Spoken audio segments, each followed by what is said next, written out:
Okay, good afternoon. This is day uh 19 of these videos to improve camera presence and uh talk about having schizophrenia, being a human being with schizophrenia, and uh discuss thoughts or day in the life of schizophrenic, and explain that schizophrenia is a real reality. Schizophrenic reality is a real reality that I experience, and it can be chalked up to the underworld or some sort of covert organization, political organization. Okay, so I was reading a back of a tea thing the other day, and it said the purpose of life is to communicate love, and I thought that was a very interesting idea and concept. And then this morning, I was talking to my uncle, and we were talking about the Golden Globes, and he was talking about Nikki Glazer, and we were discussing, like, Nikki Glazer was poking fun at some of the actors, and he discussed, which is a very common thing that we do in our society, is like we watch the actors squirm in their seats, and you know, as they get ridiculed or made fun of or insulted, and we see their reactions. And I thought back to when I was in college and I wrote a paper about how there's almost like a ritualistic fashion, at least back in the day. It kind of changed in recent times a little bit, but back in the day, like if you look at Lindsay Lohan or Britney Spears or any of particularly women, but a lot of times men too, like Robert Downey Jr. or something.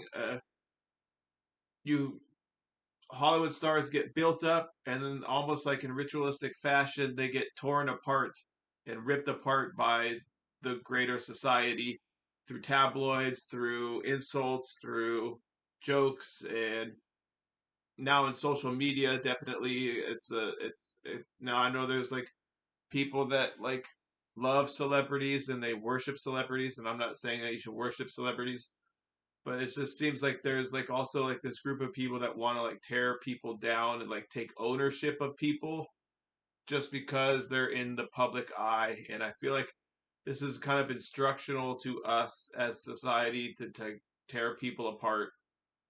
And so I just to go back to this little conversation I was having with my uncle, I thought it was a little weird that it's something that we do as a society, like every year there's these award shows and there's these artists that get recognized for pieces of art, and acting is an art, and so here they are being recognized for pieces of art that they do, and we feel the need to cut them down to size and belittle them as we're recognizing them. And I find it an odd thing that we do as a society. And what does that say about us as an audience, that we need to see people squirm and get uncomfortable? And I don't know. Now I know there's like some things like the jokes are touching on some sort of truth telling sometimes, and there's truth in comedy, but it's just, I don't know. Write an article about it. I don't know why at an awards show you're gonna bring out people's trash. It's kind of a weird thing. So I thought it was weird. Uh, Anyways, that's me though. Uh, I wanted to talk about today the idea of life, liberty, and the pursuit of happiness, because these are the strong tenets of our American system, and I think they're pretty good ideas. But you know, there's so much going on in the world and has happened in the last 250 years. It makes you wonder if these should be the only ideas or the main, like, should we expand upon these ideas at all in how we organize our civilization? And if you just take a look at the ideas themselves, like, what makes liberty, how do we determine what freedom is? And I talked in another video or whatever about, like, freedom is like an onion. Should we expand freedom? Is working 50 hours at a minimum wage, 50 hours at, like, a small wage job to pay $3,000 in rent, is that freedom? And is should we expect everybody to have freedom in our system? And maybe you want to say it is freedom. I don't know. People living homeless on the street, is that freedom? you know uh Houses that are $1 million to own a home, is that freedom? I don't know. It's like, it's a what constitutes freedom? I talked about oil or whatever. The idea that we pay a tax to oil and we choke on oil and people get lung cancer because of smog, is that freedom? And you know there's just a lot of things that get chalked up to freedom, and you don't know if it is freedom. So when we say life, liberty, and the pursuit of happiness, then you have to ask the question, like, whose life? My life, your life, all lives?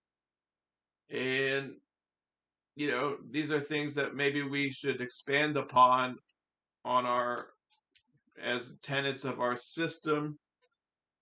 And pursuit of happiness, should it be at any expense? Should it be, what about, what if it contradicts with life and liberty? What if your pursuit of happiness, what if you like to kill people and that makes you happy? uh like, wars make you happy or whatever. Is that helping life and liberty? So I don't know. We should maybe talk about these contradictions sometimes in our society and stuff. So those were some thoughts I had about that. uh I'm sure a lot of people have those kind of thoughts. And anyways, but they're not terrible ideas, and they're pretty good ideas that, in and of themselves, even as you're expanding on them or analyzing them or thinking critically about them, it does make you think in a general direction, I think. uh okay, this other topic I wanted to talk about was Yuval Noah Harari's. In his book, he's talking about how sometimes we take for granted the successes of the past, and we don't acknowledge the successes to alleviate suffering in the world, whether it be hunger, whether it be war or general peace. And obviously, the world is not necessarily at peace all over the place, and there's a lot of terrible things happening in the world. But there's some good things that have happened, like we haven't had World War III, where we haven't had nuclear Armageddon. There's been a general success of things. And I think that is true. I know people can look at it from a different perspective and say, how could you say that? Just look at countries in Africa or the Middle East or whatever, and look at all the hell that's been unleashed on them in the last 30 years or whatever. And uh, so, yeah, that obviously is an example of where we need to work to alleviate suffering more. But we can take successes of things we've done in the past to alleviate suffering and create a situation where we can learn and try to alleviate suffering more in the future. So it he's just saying, like, don't take for granted successes of the past, and try to emulate those things and expand upon those things. And if you don't consider what worked in the past, then you will potentially ignore a whole section of governance or relations that you need to emulate going forward. Okay, so that was my thought on Yuval Noah Harari, and I think it's an interesting thought, and that was his thought, and I think it's an interesting thought. Okay, so pushback on child development. Okay, my mom worked in child development, uh, or she worked in social services as it relates to child care, and she noticed that there was kind of like a pushback in child development in her field. Um, and I just personally think, or just like, you know, pushback on in general in society, she noticed these things. And I think that if I think about it that way, if maybe there is a pushback on child development in society, my theory is that it has something to do with millennials and the fact that people in power just don't like millennials. And when child development got developed and pushed for a long time and championed, it created the millennial generation, and they're socially and emotionally developed. And this social emotional development leads to people not liking it, and the people in power want us to be primal. They don't want socially emotionally developed children and then who become adults. So they want kind of primal, easy to manipulate, easy to control cogs. And so, yeah, they don't want people that are developed socially and emotionally. Okay, and this is kind of like the brutal foot of Orwell on the face of people in Orwell's book. The brutal boot that stamps on people's faces is like, that's what the system really wants. So, that the fact that there was pushback for a while about child development, and, uh, you know, there's there's a pushback now, and there's a push to create everything, make everything brutal, and make everything very primal. So that's what I noticed going on. Schizophrenic praise. Okay, so like one thing that happens when you're schizophrenic is there will be schizophrenic praise, and I actually got this the other day. Everyone was really nice and happy and treated me really good and stuff, and it's like this is part of the schizophrenic praise that happens where they're like, "You are the baddest man on the planet," and all this, and this this lines up with Bob Dylan's song about Casanova in Desolation Row, where he says they'll shower him with self confidence before poisoning him with words. I think that's the lyric. I don't know if I have it all correct, but something like that.